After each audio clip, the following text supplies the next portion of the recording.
If I could only own 5 guns out of my collection, what are the 5 that I would pick? Let me know what you guys' 5 are down below, because I'm kind of curious to see what 5 guns other people would pick. There's a couple of caveats though. Number 1, has to be something that you already own. Number 2, you can't swap things that are technically not firearms. Like, for example, if I have an AR-15, I can't go out and get 10 different uppers for the AR-15 in various different calibers and barrel lengths and things like that. And number 3, what you have is what you have.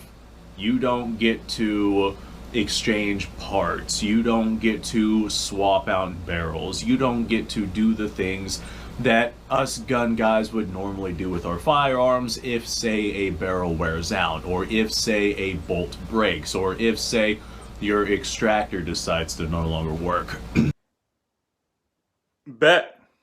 So these two are kind of interchangeable for apparent reasons. One is I use for my home defense, night fighting, that sort of thing. I know, night fighting. Does the guy have night vision? No, I got a flashlight on the end of my rifle so I can still see and do some wet work in the dark. And that's the M4Drury M4A1 build I have right here. And the M16A2 budget IAR infantry automatic rifle, or budget DMR designated marksman rifle. This one.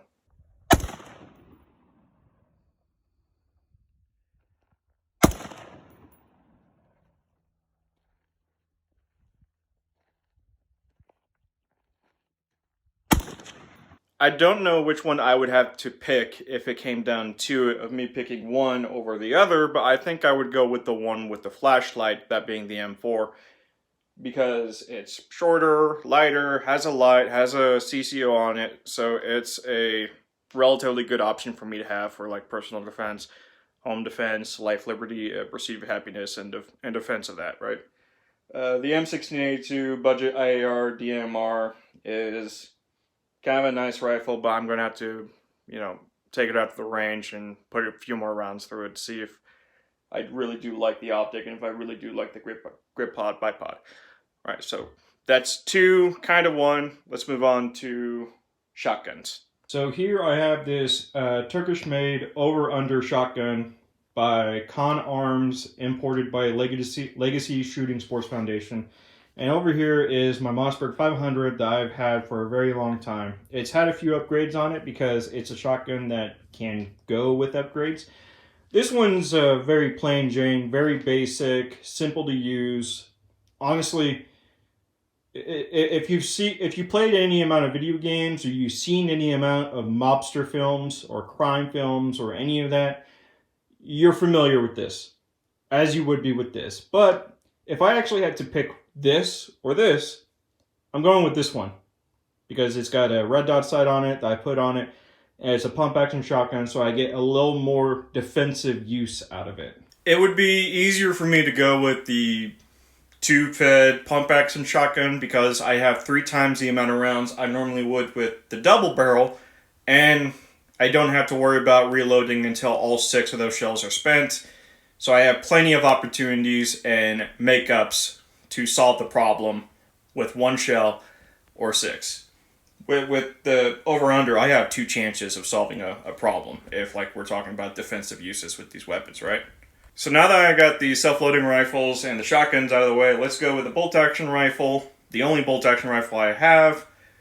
I know, someone's probably out there saying, you should have a few more. No, I mean, once you see all the work I put into it, you can see why I only have one bolt-action rifle. So this is the Remington Model 783 30-06 with a 22-inch barrel, and the way I have it set up right now, I could have 18 rounds of 30-06 on board with how it's set up right now. It's pretty insane. I also have plenty of ammo that are vintage and new production that I could go out to the range and test fire and group and see how well they do. They're all soft point. I shot up the last of the training ammo that I had getting this rifle zeroed in. I don't know if you guys ever use shot the 10 right. Okay, so the challenge is weapons I have. So I have the shotguns, I have the hunting rifle, I have the self-loading rifle, and I have 2 handguns, Just two. I know. One of them is anachronistic to another weapon I would like to have, for actual practical defensible purposes with it.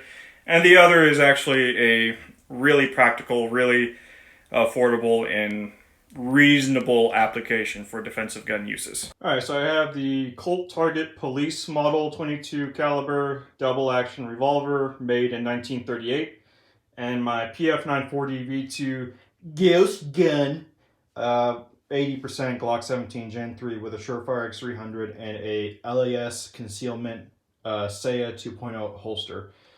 I have a few other holsters for this gun as well. This is my range belt, drop leg, Tizona RS, Warrior Poet Society IFAC, HRT ARC utility pouch, some generic magazine pouches on a generic range belt. Please, for the love of God, have medical on you guys. Those are my five. One of the two ARs, Mossberg 500, 30-06 bolt action rifle, my PF 940 V2, Glock 17, Gen 3, Surefire X300, and the antique